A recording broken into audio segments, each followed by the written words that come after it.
बिस्मिल्लाहिर्रहमानिर्रहीम। अस्सलाम वालेकुम। Welcome to shining stars academy. आज के इस लेक्चर में हम physics national book foundation new book जो आप लोगों के सिलेबस में क्लास 9th में इंट्रोड्यूस कराई गई है उसको हम डिस्कस करेंगे। यूनिट नंबर 1 हम प्रीवियस लेक्चर में डिस्कस कर चुके थे। आज के लेक्चर में हम यूनिट नंबर 2 काइनेमैटिक्स डिस्कस करेंगे। प्रीवियस यूनिट में हमने ब्रांचेस ऑफ फिज़िक्स डिस्कस की थी, जिसमें हमने वेरी फर्स्ट ब्रांच स्टडी की थी वो मैकेनिक्स थी। मैकेनिक्स में हमने बोला था कि मैकेनिक्स वो ब्रांच ऑफ फिज़िक्स है जिसमें हम बॉडी के मोशन के बारे में स्टडी करते हैं। बॉडी में मूवमेंट हो रही है, उसका कॉज क्या है और उसका इफ़ेक्ट क्या है, ये हम मैकेनिक्स में स्टडी करते हैं। फर्दर अगर हम देखें तो मैकेनिक्स आगे सब ब्रांचेस में डिवाइड हुई हुई है। एक है इसकी काइनेमैटिक्स और दूसरी ब्रांच है डायनामिक्स। काइनेमैटिक्स को हम देखें तो काइनेमैटिक्स दोनों जो काइनेमैटिक्स और डायनामिक्स हैं इसमें हम मोशन तो स्टडी करते हैं, लेकिन काइनेमैटिक्स में हम उन फोर्सेस को स्टडी नहीं करते जो मोशन की वजह बनती हैं। लेकिन डायनामिक्स में हम उन फोर्सेस को भी स्टडी करते हैं जो मोशन कॉज करती हैं। मींस के इसमें काइनेमैटिक्स में हम मोशन स्टडी करेंगे विदाउट कंसिडरिंग द कॉज। हम कॉज को स्टडी नहीं करेंगे कि वाई दिस मोशन इज़, ठीक है, या which force is responsible for this motion, ये हम काइनेमैटिक्स में नहीं देखते। बट डायनामिक्स में we actually deals with the causes of motion, कि कौन सी कॉजेज़ हैं या ऐसी कौन सी फोर्सेस हैं that become the cause of this motion, ये हमारा डायनामिक्स में आता है। मेन कंसर्न हमारे इस चैप्टर में काइनेमैटिक्स में है, जिसमें हम मोशन स्टडी करेंगे without considering the forces that causes the motion. This is also the definition of kinematics. इसमें हम काइनेमैटिक्स की डेफिनेशन भी यही है।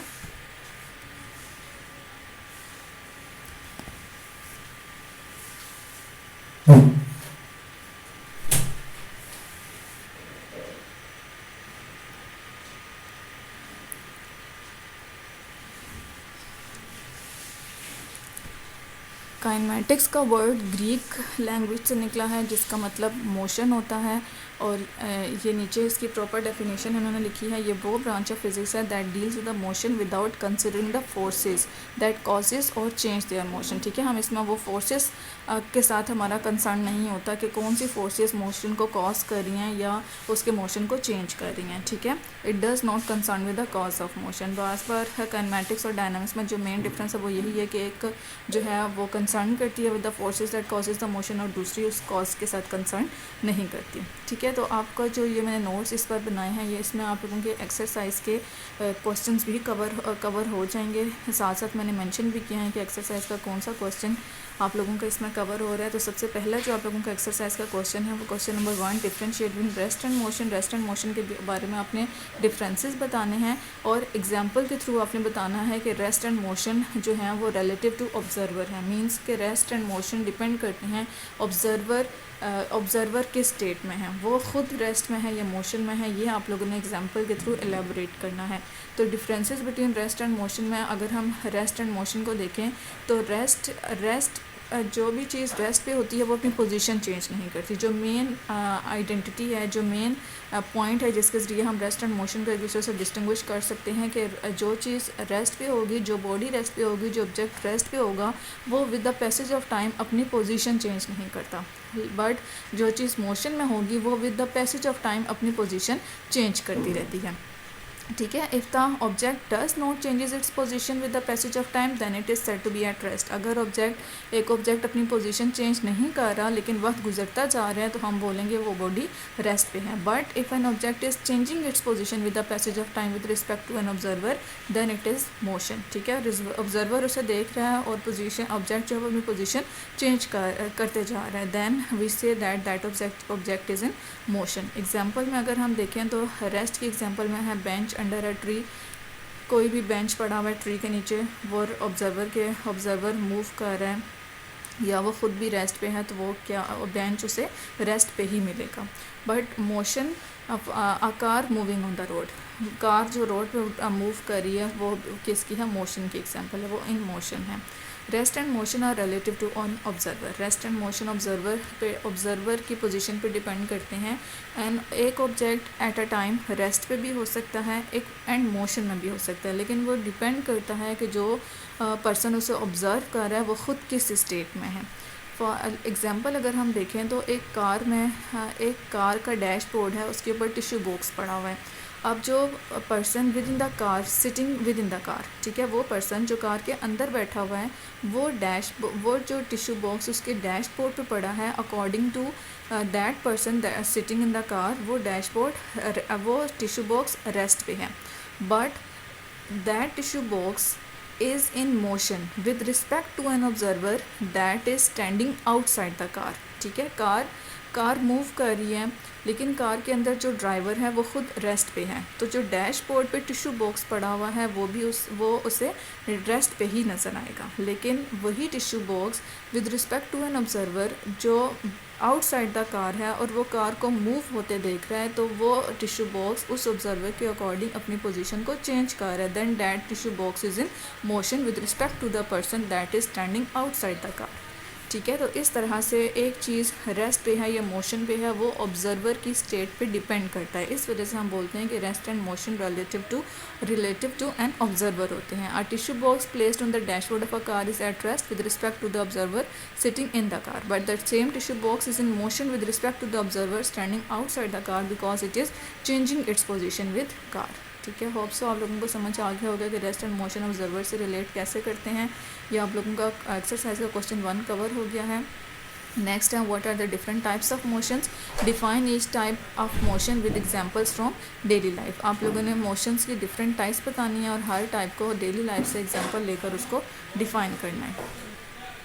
टाइप्स ऑफ मोशन हमारे पास 3 तरह के होते हैं, translatory motion, rotatory motion and vibratory motion. Translatory motion हमारा ऐसा मोशन होता है जिसमें पूरी की पूरी बॉडी अपनी पोजीशन चेंज कर लेती है, एज अ होल वो एक पॉइंट से दूसरे पॉइंट पर शिफ्ट हो जाती है। इस तरह का मोशन कहलाता है ट्रांसलेटरी मोशन। रोटेटरी मोशन ऐसा मोशन होता है जिसमें जो बॉडी है वो रोटेट कर रही होती है in a circular path around a specific axis. इसमें एक एक्सिस होता है जिसके गिर्द बॉडी रोटेट कर रही होती है। रोटेटरी मोशन में एक्सिस का होना मस्ट है। वाइब्रेटरी मोशन में स्विंग एक की एग्जांपल आ जाती है जिसमें मीन पोजीशन के अराउंड बॉडी मूव कर रही होती है। To and fro motion body का एक मीन पोजीशन के अराउंड जो मोशन होता है वो क्या कहलाता है, वाइब्रेटरी मोशन कहलाता है। अब इसको हम 1 बाय 1 डिस्कस करते हैं।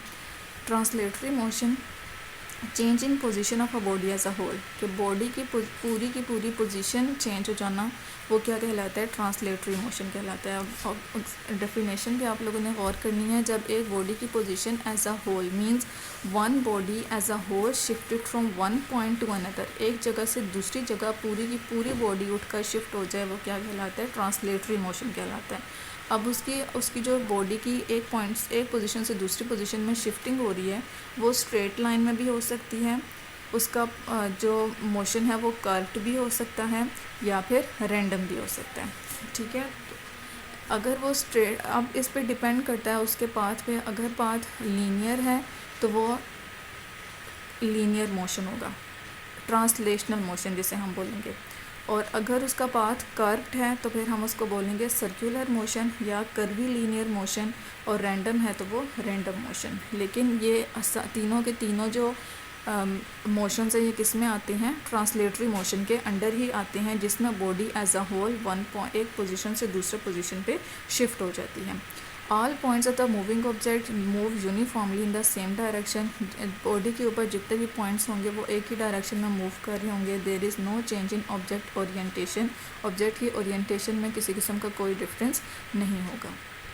एग्जाम्पल्स क्या हैं, मोशन ऑफ बॉल, एक बॉल को हम किक करें तो वो जो मोशन आता है वो किसके अंडर आता है, ट्रांसलेटरी मोशन में आता है।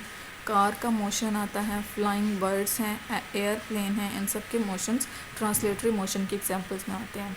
ट्रांसलेटरी मोशन को हमने further on the basis of paths they followed, उसकी बेस पे हमने इसको फर्दर 3 टाइप्स में डिवाइड किया हुआ है। एक है हमारे पास रेक्टिलिनियर मोशन, दूसरा है कर्वी लीनियर मोशन और तीसरा है random motion. Translatory motion overall अगर हम इसकी डेफिनेशन देखें तो इसमें बॉडी एज अ होल एक पॉइंट से दूसरे पॉइंट पर शिफ्ट हो जाती है। अब on the basis of its path कि वो कौन सा पाथ फॉलो कर रही है, उस बेस पे ट्रांसलेटरी मोशन को डिवाइड किया गया है। पहला क्या है, rectilinear motion, curvilinear motion and अगर हम रेक्टिलिनियर मोशन देखें तो rectilinear means straight line motion, ठीक है। Linear motion straight line motion, एक स्ट्रेट पाथ में जो मोशन होता है वो क्या कहलाएगा, रेक्टिलिनियर मोशन कहलाएगा। अब इसमें एग्जांपल्स आती हैं, motion of freely falling body, ठीक है। जो फ्रीली फॉलिंग बॉडी वो बॉडी होती है जो ग्रेविटी के under acceleration due to gravity fall कर रही होती है। Motion of train on track, rail की पटरी पे अगर हम ट्रेन का मोशन देखें तो वो भी हमारा किस में आता है, रेक्टिलिनियर मोशन आता है, वो लीनियर पाथ फॉलो करती है।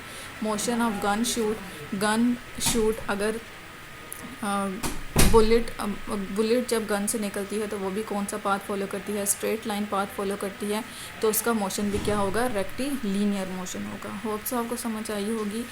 ट्रांसलेटरी मोशन में जो इनकी सब टाइप्स हैं वो आप लोगों की बहुत ज़्यादा इंपॉर्टेंट हैं, उनसे आप लोगों के MCQs बनते हैं। रेक्टिलिनियर मोशन में बॉडी एज अ होल एक पॉइंट से दूसरे पॉइंट में शिफ्ट होती है, लेकिन वो पाथ कौन सा फॉलो करती है, स्ट्रेट लाइन पाथ फॉलो करती है। कर्वीलिनियर मोशन अगर हम देखें तो इसमें body as a whole 1 point to another point shift हो जाती है, बट इसमें जो मोशन होता है वो अलोंग कर्व्ड पाथ और सर्कुलर पाथ होता है, ठीक है। अब कर्वीलिनियर मोशन का दूसरा नाम हम सर्कुलर मोशन भी देते हैं। अब यहाँ से आप लोगों का सर्कुलर मोशन और रोटेटरी मोशन को बच्चे मिक्स कर देते हैं, तो यहाँ से आप लोगों ने इसको डिफरेंस अपने माइंड में रख लेना है। सर्कुलर मोशन में हम सर्कुलर पाथ देखते हैं, ठीक है, मतलब उसमें पाथ का कर्व्ड होना ज़रूरी है। बट रोटेटरी मोशन एक ऐसा मोशन है जो होता तो सर्कल में है, लेकिन उसमें जो भी मोशन है वो ख़ास एक्सिस के अलोंग हो रहा होता है। इस वजह से सर्कुलर मोशन और रोटेटरी मोशन एक दूसरे से एक्सिस की बेस पे डिफरेंस है। रोटेटरी मोशन में एक्सिस चाहिए होता है, लेकिन सर्कुलर मोशन में हमें किसी किस्म का एक्सिस नहीं चाहिए होता, हमें जस्ट कर्व्ड पाथ चाहिए होता है। एग्जाम्पल्स अगर कर्वीलिनियर मोशन के देखें तो motion of car around a turn, ठीक है, टर्न मोड से जब कार मुड़ती है तो वो भी कर्व्ड पाथ फॉलो करती है, वो किसकी एग्जांपल में आ जाता है, कर्वीलिनियर मोशन में आ जाता है। Motion of football when kicked, motion football को जब हम किक करें तो वो भी कर्व्ड पाथ फॉलो करता है। मोशन ऑफ रोलर कोस्टर्स, जो ये आजकल ये नया झूला आया हुआ है रोलर कोस्टर, जिसमें वो ट्रेन पूरी पटरी में घूम रही होती है और वो कर्ड से मोड से बने होते हैं, कर्ड पाथ्स होते हैं, तो वो भी मोशन किस में आता है, कर्वीलिनियर मोशन में आता है। इसमें क्या इसको हम सर्कुलर मोशन भी बोलते हैं, जिसमें रेडियस ऑफ मोशन कांस्टेंट रहता है हमेशा, ठीक है। जो वो कर्ड पाथ फॉलो करता है उसका रेडियस हमेशा कांस्टेंट रहता है। नेक्स्ट जो ट्रांसलेटरी मोशन की थर्ड टाइप है वो है random motion. Random motion irregular motion होता है और ऐसा मोशन जो स्पेसिफिक पाथ फॉलो नहीं करता। जैसे कि बटरफ्लाई का मोशन है, बटरफ्लाई जब फ्लाई करती है तो उसका मोशन क्या कहलाता है, रैंडम मोशन कहलाता है। वो अपनी बॉडी एक जगह से दूसरी जगह एज अ होल शिफ्ट करती है, लेकिन जो वो पाथ फॉलो करती है वो स्पेसिफाइड नहीं होता, वो रैंडम पाथ होता है। इस वजह से बटरफ्लाई का मोशन भी किस में आता है, रैंडम मोशन में आता है। अदर एग्जांपल्स देखें तो kites flying through sky, kites जो स्काई में फ्लाई कर रही होती हैं वो भी रैंडम पाथ फॉलो करती हैं। मोशन ऑफ क्लाउड्स भी रैंडम पाथ फॉलो करते हैं। मोशन ऑफ बटरफ्लाई देखें तो वो भी रैंडम पाथ फॉलो करते हैं। Brownian motion of gas molecules, ये आप लोगों का बहुत इंपॉर्टेंट है कि जो गैस मॉलिक्यूल्स का मोशन है वो भी क्या कहलाता है, रैंडम मोशन कहलाता है। और जो ब्राउनियन मोशन है वो ख़ासकर हम रैंडम मोशन के लिए यूज़ करते हैं, क्योंकि ब्राउनियन एक केमिस्ट था जिसने गैस मॉलिक्यूल्स का मोशन स्टडी किया था, कि उसने कंफर्म किया था कि जो गैस मॉलिक्यूल्स में मोशन होता है वो रैंडम मोशन होता है। और उसके बाद उसके नाम पे हमने इस मोशन को क्या नाम दे दिया था, ब्राउनियन मोशन दे दिया था। तो ये आप लोगों का ट्रांसलेटरी मोशन से रिलेटेड था। और उसकी आप लोगों को सब टाइप्स की वन थी। ट्रांसलेटरी मोशन क्या होता है, जिसमें एज अ होल बॉडी एक पोजीशन से दूसरे पोजीशन में शिफ्ट हो जाती है। उसका पाथ लीनियर भी हो सकता है, कर्व्ड भी हो सकता है और रैंडम भी हो सकता है। इसमें object as a whole one position to another position move कर जाता है। जैसे कि वो जो फेरी व्हील जो एक आप लोगों का स्विंग है, उसमें जो फेरी व्हील है उसमें जो बास्केट्स हैं वो स्पेशल एक्सिस के अलोंग रोटेट कर रही होती हैं, ठीक है। अगर हम फेरी व्हील को देखें तो फेरी व्हील इस तरह से गोल घूम रहा होता है और उसमें जो बास्केट्स होती हैं वो एक सारी की सारी एक सेंटर में कॉमन एक्सिस के साथ अटैच होती हैं, ठीक है। और बास्केट्स के अंदर जो पर्सन्स बैठे होते हैं उनका मोशन, और अगर हम बास्केट्स का मोशन देखें तो उन दोनों में डिफरेंस क्या है कि जो बास्केट्स रोटेट कर रही हैं उसमें person as a whole one point to another move कर रहे हैं। इस वजह से जो पर्सन्स हैं जो उसमें लोग बैठकर झूला ले रहे हैं उनका मोशन सर्कुलर मोशन कहलाएगा, लेकिन जो उसकी बास्केट्स हैं जो एक कॉमन एक्सिस के अलोंग रोटेट कर रही हैं तो उनका मोशन क्या कहलाएगा, रोटेटरी मोशन कहलाएगा, ठीक है। तो यहाँ से सर्कुलर मोशन और रोटेटरी मोशन की का जो डिफरेंस है वो उम्मीद करती हूँ आपको समझ आ गया होगा। ये ज़्यादातर इन्हीं मोशन से रिलेटेड आप लोगों के एमसीक्यूज़ में क्वेश्चंस भी आते हैं। नेक्स्ट आप लोगों का रोटेटरी मोशन, जो मैंने पूरी कोशिश की है कि आपको सर्कुलर मोशन के साथ ही समझ आ जाए। इसमें क्या होता है, जो बॉडी है वो रोटेट कर रही होती है अराउंड अ फिक्स्ड पॉइंट, एक ख़ास पॉइंट के अलोंग बॉडी रोटेट करती है। The particles of the object in rotation moves in a circle, और जो उसके पार्टिकल्स हैं वो सर्कल में रोटेट कर रहे होते हैं, ठीक है। इसमें एग्जांपल्स आप कंसीडर करें हेलीकॉप्टर रूटर्स की। हेलीकॉप्टर रूटर्स भी एक ख़ास एक्सिस के अलोंग सर्कल में मूव कर रहे होते हैं। ब्लेड्स ऑफ फैन को देखें तो सेंटर में कॉमन एक्सिस होता है जिसके साथ ब्लेड्स ऑफ फैन अटैच होते हैं, तो उसका मोशन, ब्लेड्स ऑफ फैन का मोशन भी क्या कहलाएगा, रोटेटरी मोशन कहलाएगा। Rotatory motion is about a fixed axis of rotation. Rotatory motion fixed axis of rotation के अलोंग होता है, but circular motion is along curved path, there is no axis of rotation. ये सिर्फ curved path follow करता है, यहाँ पे किसी किस्म का एक्सिस ऑफ रोटेशन नहीं होता।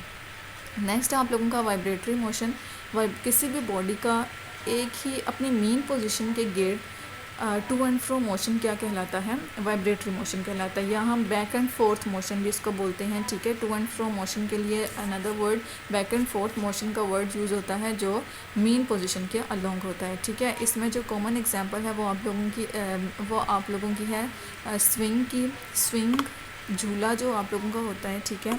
उसमें जो ये इसकी मेन पोजीशन है, ठीक है।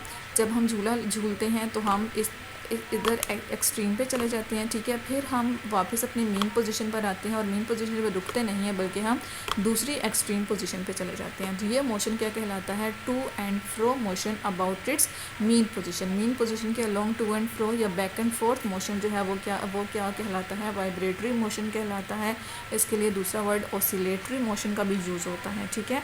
इसमें जो भी ऑब्जेक्ट है वो अपना मोशन बार बार रिपीट करता है, मीन पोजीशन के अलोंग अपना मोशन रिपीट करता है, ठीक है। इसमें एग्जांपल्स क्या आ जाती हैं, मोशन ऑफ स्विंग्स हैं, motions of strings of guitar and sitar. Guitar की अगर हम स्ट्रिंग्स को एक बार छेड़ दें तो उसका जो मोशन है वो भी कौन सा मोशन होता है, वाइब्रेटरी मोशन होता है। This was all about types of motions and there types. Next हमारा जो टॉपिक है वो आप लोगों का है डिस्टेंस एंड डिस्प्लेसमेंट से रिलेटेड है, ठीक है। इसमें एक क्वेश्चन आप लोगों का क्वेश्चन नंबर 3 एक्सरसाइज का होगा जिसमें वेक्टर्स और स्केलर्स के बारे में पूछा गया है। वेक्टर्स और स्केलर्स का हम यूनिट 1 में कवर कर चुके हैं। आप लोगों को वहाँ के नोट से आप लोगों को वो वाला क्वेश्चन कवर हो जाएगा, उसका आंसर आप लोगों को मिल जाएगा। यहाँ पे मैंने जो डिस्टेंस और डिस्प्लेसमेंट के नोट्स बनाए हैं, क्योंकि जो पेपर में आप लोगों के क्वेश्चंस आते हैं फेडरल बोर्ड के, वो मोस्टली इनका कंपैरिजन बेस्ड क्वेश्चन आता है, या difference between distance and displacement, difference between velocity and speed, इस तरह के क्वेश्चंस आते हैं। तो मैंने इनको कंपैरिजन के फॉर्म में भी इस तरह से इनके नोट्स बनाए हैं कि अगर आप लोगों का इसी तरह आ जाए कि डिफाइंड डिस्टेंस, तो आप लोग जो डिस्टेंस के नीचे जो भी पॉइंट्स हैं वो आप लोग उसमें लिख देंगे तो आपका आंसर कवर हो जाएगा, ठीक है। तो आप लोगों के दो तरह से क्वेश्चन आते हैं फेडरल बोर्ड के पेपर में, और दोनों तरह से आप लोग अटेम्प्ट कर सकेंगे इन नोट्स को रीड करने के बाद इंशाल्लाह। सबसे पहले आप लोगों का है डिस्टेंस एंड डिस्प्लेसमेंट। डिस्टेंस और डिस्प्लेसमेंट एक दूसरे से कैसे डिस्टेंस और डिस्प्लेसमेंट का कंपैरिजन आ जाता होता है। अगर जस्ट वो डिफाइंड डिस्टेंस पूछे तो आप लोग डिस्टेंस के नीचे जो पॉइंट्स हैं वो मेंशन कर दें, डिफाइंड डिस्प्लेसमेंट पूछें तो डिस्प्लेसमेंट के नीचे वाले पॉइंट्स सब मेंशन करते हैं, ठीक है। डिस्टेंस और डिस्प्लेसमेंट को स्टडी करने के लिए, अंडरस्टैंड करने के लिए आप लोगों ये जो मैंने ड्रॉ की हुई हैं इनको देखें। यहाँ पे ये आप लोगों का पॉइंट ए है, and the other this one point is B, ठीक है। A body is moving from point A to point B and it follows the zigzag path. ये पाथ आपको नज़र आ रहा है, ये आप जिगजैग पाथ फॉलो करके, वो जिगजैग पाथ फॉलो करके पॉइंट ए से पॉइंट बी पे आ रही है, ठीक है। मतलब उसने बी तक पहुंचना है तो वो ये वाला पाथ फॉलो करके पॉइंट बी तक पहुंचती है। अब जो ये वाला जो पाथ है इसकी जो टोटल लेंथ हो जाएगी, मतलब वो जिगजैग पैटर्न में जो टोटल उसकी पाथ लेंथ है वो किसके इक्वल होगा, डिस्टेंस के इक्वल होगा, ठीक है। ये जो पूरी आप लोगों को इसकी ये पूरा अगर हम मेजर करें जो भी वो पाथ फॉलो कर रहा है एग्जैक्ट पाथ, तो वो क्या कहलाएगा, उसका डिस्टेंस कहलाएगा, ठीक है। Total length of the path कि जो वो पाथ फॉलो कर रहे हैं उस पाथ की टोटल लेंथ जो है वो क्या कहलाती है, उस डिस्टेंस कवर्ड कहलाती है, ठीक है। Total length of path travelled between two position, दो पोजीशंस के दरमियान में उसने जो total length of path covered की है वो क्या कहलाती है, डिस्टेंस, ठीक है। दूसरी तरफ अगर हम डिस्प्लेसमेंट को देखें तो डिस्प्लेसमेंट अगर हम इस पॉइंट को एक स्ट्रेट लाइन से बी पॉइंट के साथ जोड़ दें तो ये जो shortest distance A to B है, ए और बी के बीच में जो शॉर्टेस्ट डिस्टेंस है ये क्या कहलाता है, इसकी डिस्प्लेसमेंट कहलाती है, ठीक है। तो total length of path travelled क्या कहलाता है, डिस्टेंस, और shortest distance between two points क्या कहलाता है, डिस्प्लेसमेंट। 2 पॉइंट्स हमारे पास इनिशियल और फाइनल पोजीशंस हैं। इनिशियल और फाइनल पोजीशन के बीच में जो शॉर्टेस्ट डिस्टेंस है वो डिस्प्लेसमेंट कहलाता है, और दो पोजीशंस के बीच में जो टोटल लेंथ ऑफ पाथ है वो क्या कहलाता है, उसका डिस्टेंस कहलाता है, ठीक है। ये जस्ट डिफरेंस है इसमें।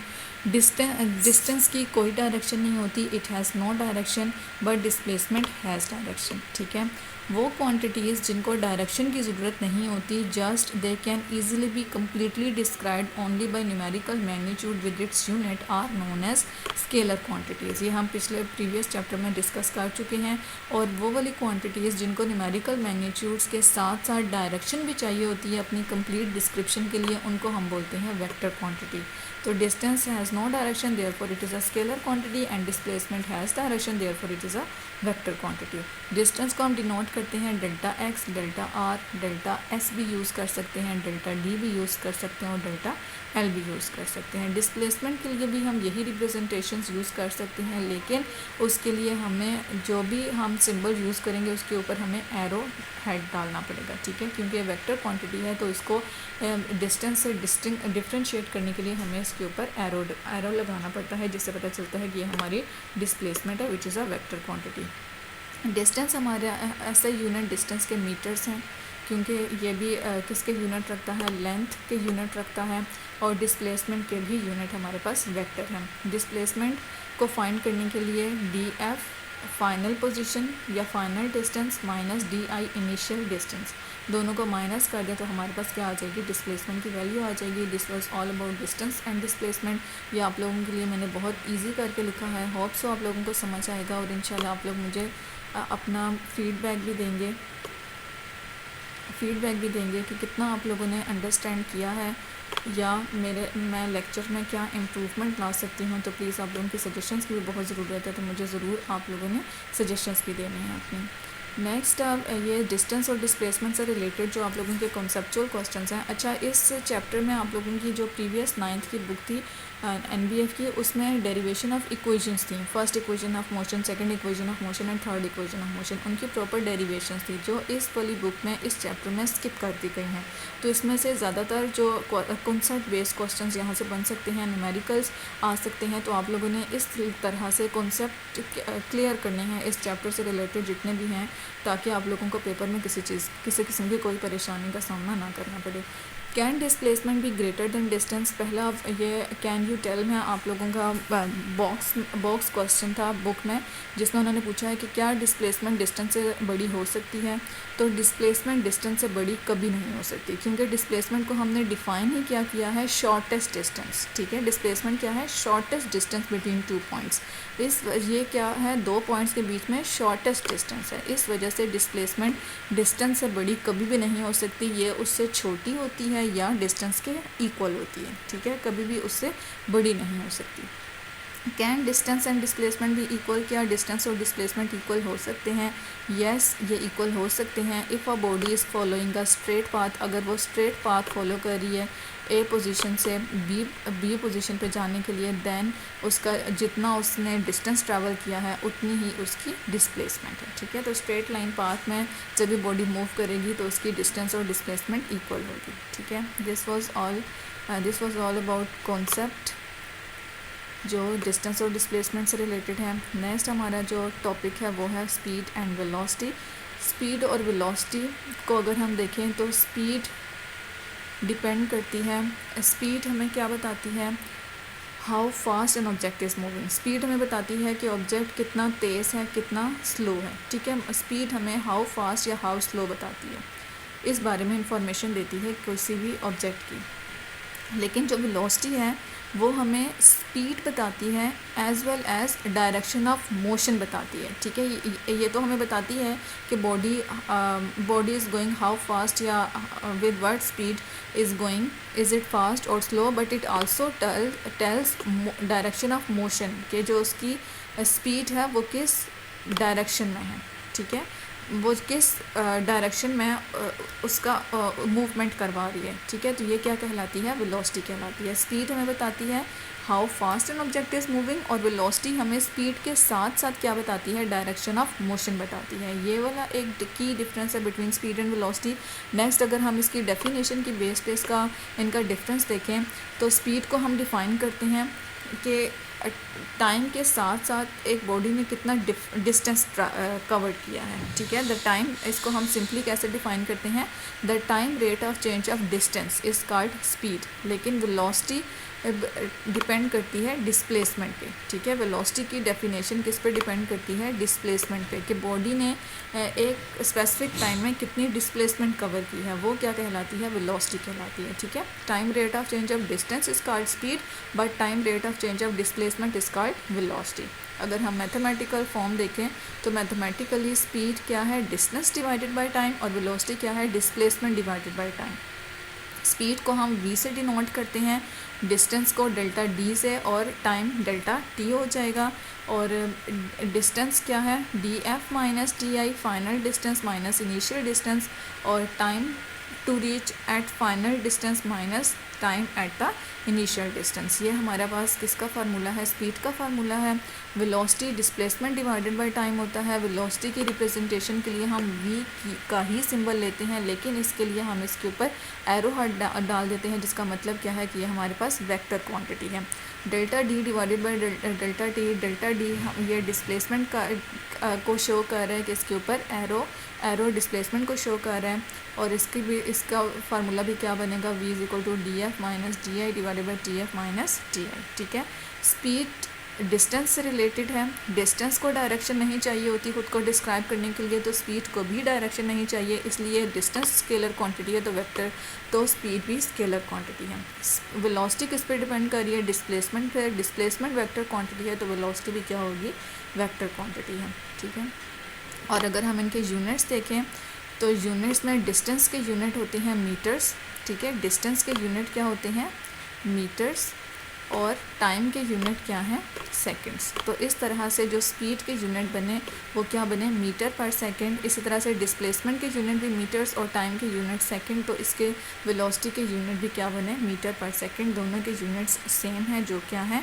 मीटर पर सेकंड। इसको हम m/s से भी डिनोट करते हैं, ms-1 से भी डिनोट करते हैं, और ये क्या है? मीटर पर सेकंड। इसकी रिप्रेजेंटेशन ms-1 भी है और m मीटर/s भी है। ठीक है, तो दोनों तरह से आपको रिप्रेजेंटेशन आनी चाहिए। बच्चे आजकल के जो 9th के बच्चे आ रहे हैं उनको इस चीज़ का कॉन्सेप्ट 9th ही में दिया जाता है कि ये मीटर, इसके ऊपर -1 क्यों आ रहा है, और जब हम इसको इस तरह से लिखें तो इसके ऊपर +1 क्यों नहीं आता। ये डिवाइडेड बाई की फॉर्म है, और डिवाइडेड बाई से जब डिनोमिनेटर से हम न्यूमरेटर में चीज़ लेकर जा रहे होते हैं तो उसका जो साइन होता है, उसकी जो पावर होती है, उसका साइन हम उलट देते हैं। अगर नीचे s की पावर +1 है तो जब न्यूमरेटर न्यूमरेटर में जाएंगे तो इसकी पावर s -1 हो जाएगी। तो इसकी दो तरह से हम मेंशन कर सकते हैं, ठीक है। इस तरह से और इन स्पीड और वेलोसिटी से रिलेटेड हमारे पास टर्म्स हैं जिसमें एवरेज स्पीड और एवरेज वेलोसिटी है। Average speed total distance covered in total time, ठीक है। टोटल डिस्टेंस जो हमने कवर किया है डिवाइडेड बाय टोटल टाइम, वो क्या कहलाती है, एवरेज स्पीड। और इसी तरह से total displacement covered in total time क्या कहलाती है, एवरेज वेलोसिटी कहलाती है। इंस्टेंटेनियस स्पीड वो स्पीड है जो हम एक स्पेसिफिक इंस्टेंट पे फाइंड करते हैं, ठीक है। इंस्टेंटेनियस स्पीड वो स्पीड है जो हमने मेजर की है at a specific instant of time, वो क्या कहलाती है, इंस्टेंटेनियस स्पीड। इसी तरह इंस्टेंटेनियस वेलोसिटी वो वेलोसिटी है जिसको हमने स्पेसिफिक इंस्टेंट ऑफ टाइम पे मेजर किया है, वो क्या कहलाती है, इंस्टेंटेनियस वेलोसिटी। ये बाज़ों का डेफिनेशंस पूछ लेते हैं तो आप याद कर लें तो आप लोगों के लिए बेहतर है। कोई भी चीज़ आप लोगों ने फेडरल बोर्ड के पेपर्स में स्किप नहीं करनी होती। आप लोगों की जो बुक की एक लाइन है वो भी आप लोगों की बहुत ज़्यादा इंपॉर्टेंट होती है, तो आप लोगों ने बुक को थॉरली रीड करना होता है। Uniform and constant speed, next आप लोगों के इससे रिलेटेड जो टर्म है वो है यूनिफॉर्म और कांस्टेंट स्पीड और यूनिफॉर्म और कांस्टेंट वेलोसिटी। यूनिफॉर्म और constant are same thing, these both are same things. Uniform और कांस्टेंट स्पीड को हम कैसे डिफाइन करते हैं कि अगर एक बॉडी इक्वल डिस्टेंस कवर कर रही है और in equal intervals of time, let हम 5 सेकंड का इंटरवल ले रहे हैं और हर 5 सेकंड में वो 5 मीटर ही का डिस्टेंस कवर करती है, तो इट मींस कि हमारे पास जो स्पीड है बॉडी की वो है यूनिफॉर्म, ठीक है। और इसी तरह वेलोसिटी क्या है, अगर वो इक्वल डिस्प्लेसमेंट कवर कर रही है in equal intervals of time, then body is moving with uniform velocity, ठीक है। जो यूनिफॉर्म, अगर हम कोई भी बॉडी कह रही है कि वो यूनिफॉर्म स्पीड से या कांस्टेंट स्पीड से मूव कर रही है, तो इसका मतलब है कि उसकी स्पीड ना इंक्रीज़ हो रही है और ना डिक्रीज़ हो रही है, बल्कि उसकी स्पीड हमारे पास सेम रह रही है।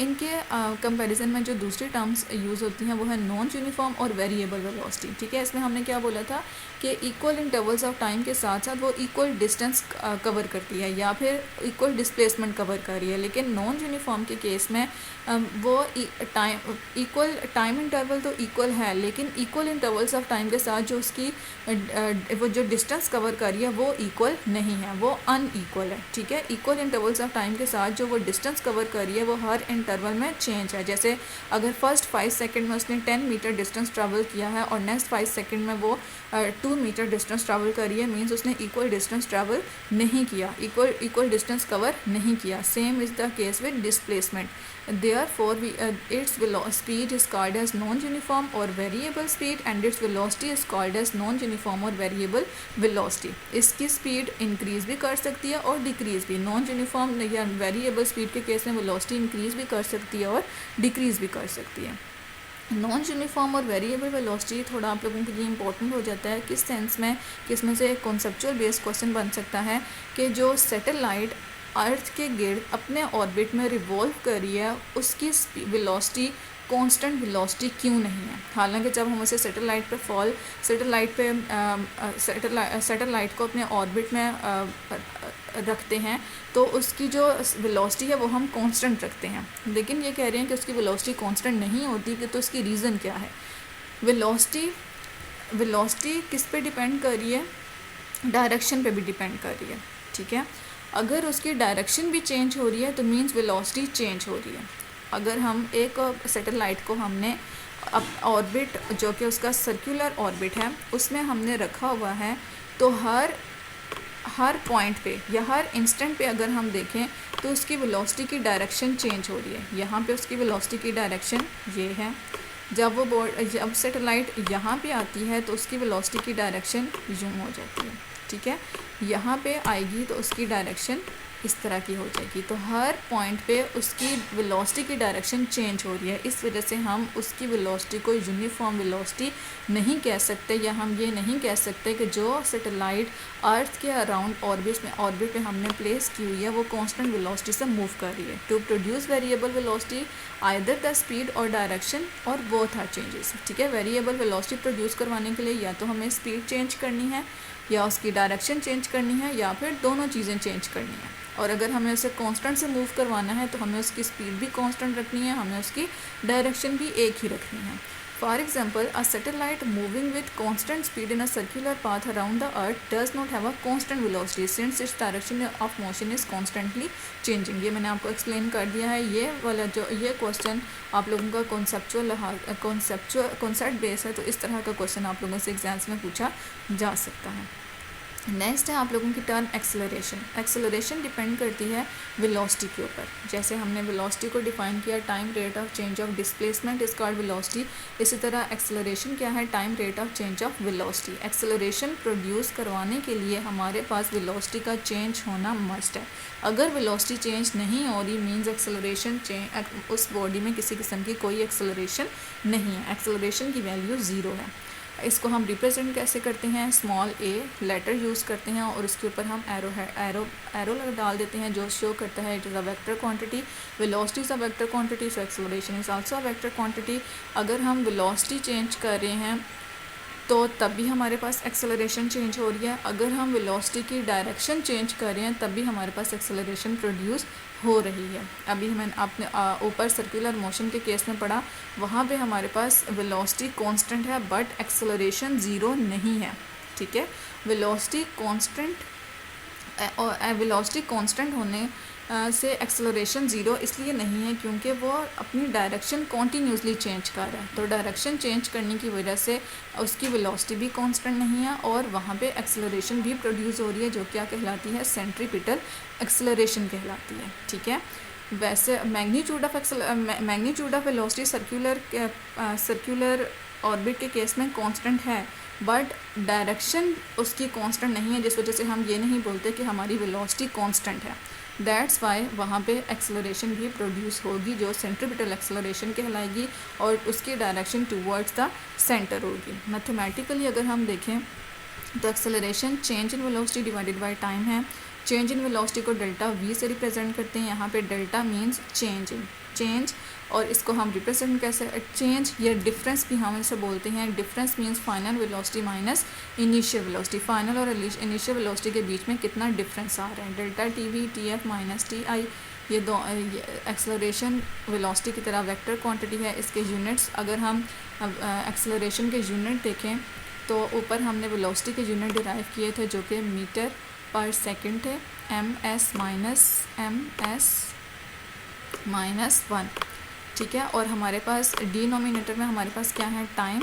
और टाइम के यूनिट्स क्या हैं? सेकंड्स. इस सेकंड को जब हम ऊपर लेकर जाएंगे तो एस -1 हो जाएगा और दोनों एस जब बेसिस सेम हो तो पावर्स ऐड हो जाती हैं. तो -1 -2 ms -2 मीटर पर सेकंड स्क्वायर्ड किसके यूनिट होंगे? एक्सेलरेशन के यूनिट होंगे. यह आप लोगों का एक्सेलरेशन टॉपिक से रिलेटेड था और जो इसकी टर्म्स हैं जो एक्सेलरेशन से रिलेटेड हैं वो हैं आप लोगों की positive acceleration and negative acceleration. Positive acceleration means velocity is increasing with time. ठीक है, अगर वक्त के साथ साथ वेलोसिटी बढ़ रही है तो बॉडी में एक्सेलरेशन प्रोड्यूस हो रही है, बॉडी एक्सेलरेट हो रही है. लेकिन नेगेटिव एक्सेलरेशन जिसको हम रिटार्डेशन भी बोलते हैं या डीसेलरेशन भी बोलते हैं वो तब होती है जब with the passage of time velocity decrease हो रही है. ठीक है, negative acceleration means decrease in velocity with time और इसको हम डीसेलरेशन भी बोलते हैं और रिटार्डेशन भी बोलते हैं. नेक्स्ट इससे जो टर्म है वो है uniform acceleration. Uniform acceleration means कि इक्वल इंटरवल्स में change in velocity change in velocity भी हमारे पास क्या आ रहा है? इक्वल आ रहा है. तो इसका मतलब हमारी एक्सेलरेशन क्या होगी? यूनिफॉर्म होगी. ठीक है, if a body has equal changes in velocity in equal interval of time then it is called as uniform acceleration. Non uniform acceleration if a body has unequal changes. ठीक है, अगर उसका equal intervals of time के साथ जो velocity change अगर हम देखें तो हर इंटरवल में वेलोसिटी चेंज हमारा सेम नहीं आ रहा, इट मीन्स कि हमारी एक्सेलरेशन नॉन यूनिफॉर्म है. ठीक है, this was all about acceleration. इसमें इंपॉर्टेंट टर्म डीसेलरेशन, रिटार्डेशन आपने याद रखनी है. नेक्स्ट जो ये इसमें एक्सरसाइज के क्वेश्चंस कवर हो चुके हैं वो आप लोग चेक कर लीजिएगा. सारे आप जो हमने टर्म्स ऊपर पढ़ी हैं इसमें वो कवर हो गए हैं. अब हमारा जो टॉपिक है वो है फ्रीली फॉलिंग बॉडीज़ का. फ्रीली फॉलिंग बॉडीज़ क्या हैं? ग्रेविटेशनल एक्सेलरेशन क्या है? हम क्या साइन कन्वेंशंस यूज़ करते हैं ग्रेविटेशनल एक्सेलरेशन के? और फ्रीली फॉलिंग बॉडीज़ के लिए हमने जो 3 इक्वेशंस ऑफ मोशंस हैं उनको कन्वर्ट करके फ्रीली फॉलिंग बॉडीज़ के लिए लिखना है. फ्रीली फॉलिंग बॉडीज़ जो कि रेक्टिलिनियर मोशन की एग्जांपल में हम स्टडी कर चुके हैं, इसमें मैंने आपको बताया कि हर वो बॉडी जो एक्सेलरेशन ड्यू टू ग्रेविटी के अंडर फॉल कर रही होती है उसको हम क्या बोलते हैं, फ्रीली फॉलिंग बॉडी बोलते हैं। Bodies that fall freely under the action of gravity are called as freely falling bodies. और इसमें एग्जांपल आ जाती है falling apple falling down from a tree, a stone drop down an empty well. एक खाली कुएं में हम पत्थर फेंकें तो वो भी एक फ्रीली फॉलिंग बॉडीज़ है, क्योंकि वो पत्थर कुएं के अंदर ग्रेविटी की बेस पे जा रहा है। Gravitational, what is gravitational acceleration? इसका फ्रीली फॉलिंग बॉडीज़ की एक्सेलरेशन को हम कैसे डिफ़ाइन करते हैं? फ्रीली फॉलिंग बॉडीज़ की एक्सेलरेशन किस वजह से होती है कि एक बॉडी दूसरी बॉडी को अपनी तरफ अट्रैक्ट कर रही होती है। जैसे एप्पल है वो ज़मीन की तरफ जब दरख्त से गिरता है तो ज़मीन की तरफ आता है, तो ज़मीन में एक ख़ास किस्म की अट्रैक्शन है जो उसको अपनी तरफ अट्रैक्ट कर रही है। वो क्या कहलाती है? वो अट्रैक्शन की वजह से जो उसमें एक्सेलरेशन प्रोड्यूस होती है वो क्या कहलाती है? ग्रेविटेशनल एक्सेलरेशन प्रोड्यूस होती है। ठीक है, अर्थ में ग्रेविटी है, जो ग्रेविटी एप्पल को अपनी तरफ अट्रैक्ट करती है और उसमें एक्सेलरेशन प्रोड्यूस करवाती है, वो एक्सेलरेशन क्या कहलाती है? ग्रेविटेशनल एक्सेलरेशन कहलाती है। इसको हम जी से रिप्रेजेंट करते हैं, स्मॉल जी से रिप्रेजेंट करते हैं। इसके यूनिट जो एक्सेलरेशन की यूनिट है मीटर पर सेकंड स्क्वायर, वही इसके भी यूनिट्स होते हैं।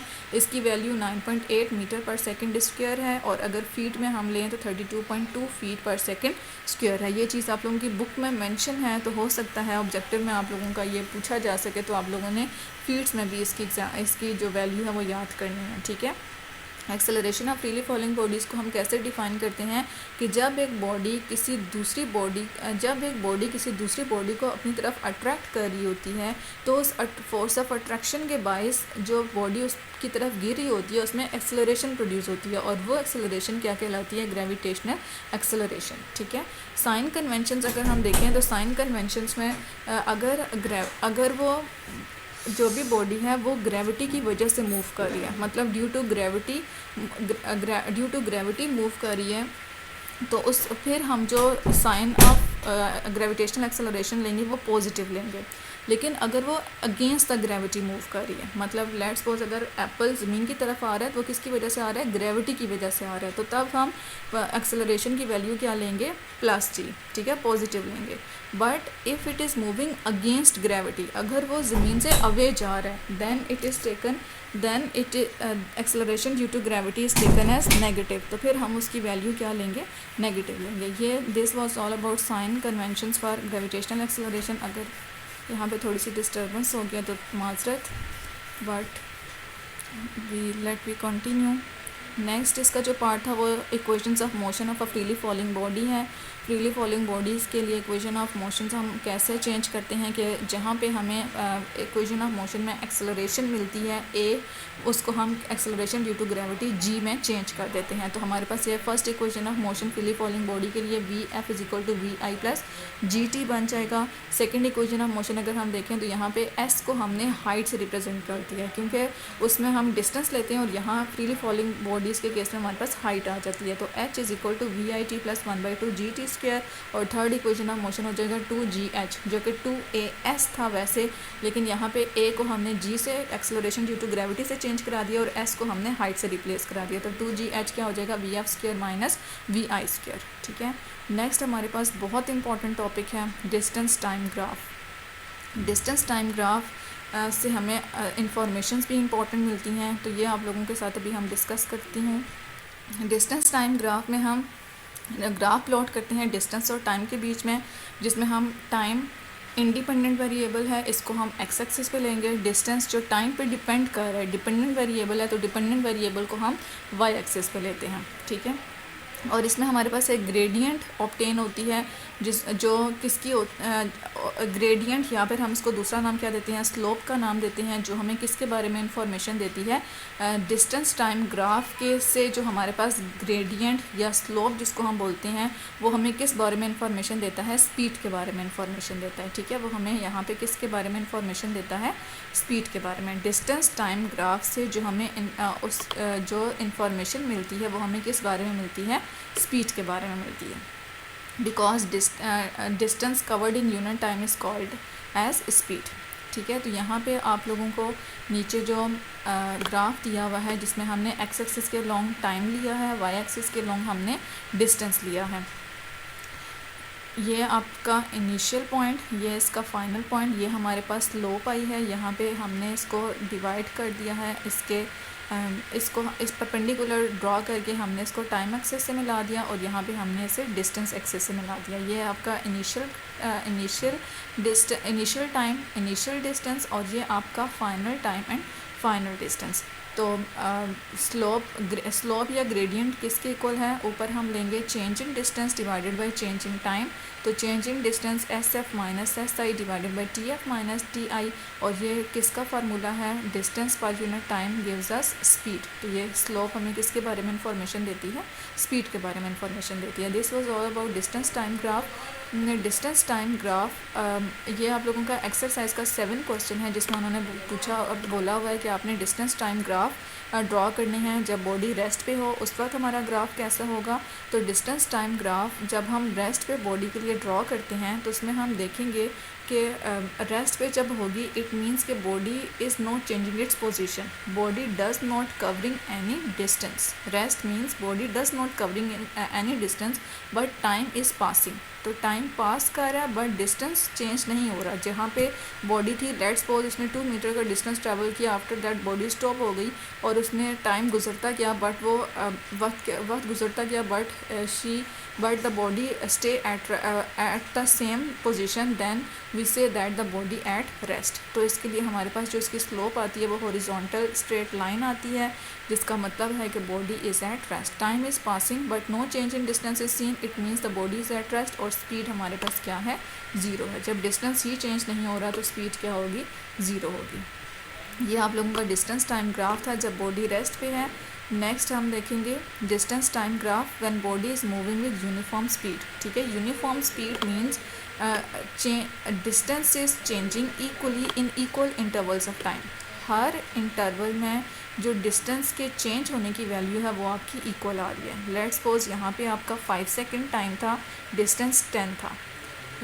P2 जब हमने पॉइंट इंटरवल 10 लिया तो यहाँ पे आप लोगों का जो डिस्टेंस है वो 20 है। P3 पे आप लोगों का टाइम 15 सेकेंड्स हो गया और डिस्टेंस हो गया 30। ठीक है, अब अगर हम यहाँ से हर इंटरवल में डिस्टेंस फाइंड करें तो एट P1 10/5 2 मीटर पर सेकेंड हमारे पास वेलोसिटी आएगी। P2 अगर हम देखें तो ऊपर हमने, सॉरी ये मैंने उल्टा लिख दिया है, ऊपर 20 नीचे 10 आना है। ठीक है, यहाँ पे 20 डिवाइडेड बाई 10 है, 20 डिवाइडेड बाई 10 है। तो इसको जब हम सॉल्व करेंगे तो हमारे पास इस पॉइंट पे भी स्पीड कितनी आएगी? 2 मीटर पर सेकेंड आएगी। फिर P3 पे देखें तो ऊपर हमारे पास डिस्टेंस 30 और नीचे टाइम 15, तो इसमें भी हमारे पास जो स्पीड है वो 2 मीटर पर सेकेंड है। तो हर टाइम इंटरवल में जो डिस्टेंस है वो भी इक्वली चेंज हो रहा है। इस तरह से चेंज हो रहा है कि हर इंटरवल में हमारे पास स्पीड कांस्टेंट रह रही है, means speed is increasing uniformly. और हमारे पास इसमें जो ग्राफ है वो क्या आएगा? लीनियरली इंक्रीजिंग ग्राफ आएगा। ठीक है, एक हम लाइन ड्रॉ करेंगे जो कि इंक्लाइंड होगी, मींस लीनियरली इंक्रीज होगी। ठीक है, the slope remains constant in equal intervals of time so the body is moving with uniform velocity. Hope so आप लोगों को ये ग्राफ समझ आ गया होगा यूनिफॉर्म वेलोसिटी का। नेक्स्ट जो आप लोगों ने डिस्टेंस टाइम ग्राफ ड्रॉ करना है वो है distance time graph increasing speed के लिए। ठीक है, increasing speed means equal intervals of time के साथ हम ज़रूरी नहीं है कि हमारे पास जो डिस्टेंस है वो इक्वली इंक्रीज़ कर रहा हो। इस वजह से हम इसमें इंक्रीजिंग स्पीड के लिए जो डिस्टेंस टाइम ग्राफ लेते हैं वो कर्विंग अप लेते हैं, मतलब हम ऐसी कर्व ड्रॉ करते हैं जो अपवर्ड जा रही होती है। ठीक है, हमने ये जो मैंने कर्व ड्रॉ की है ये इस तरह से ड्रॉ की है कि ये नीचे से ऊपर को ड्रॉ की है, means distance speed is increasing, it is not constant, it means the body is accelerating. जो भी स्पीड है वो जो भी हमारी बॉडी है वो एक्सेलरेट हो रही है। इसके कंट्रास्ट में जो हमारे पास ग्राफ आता है वो डिक्रीजिंग स्पीड का आता है। और डिक्रीजिंग स्पीड में हम जो ग्राफ ड्रॉ करते हैं वो इस तरह से ड्रॉ करते हैं कि उसको हम कर्विंग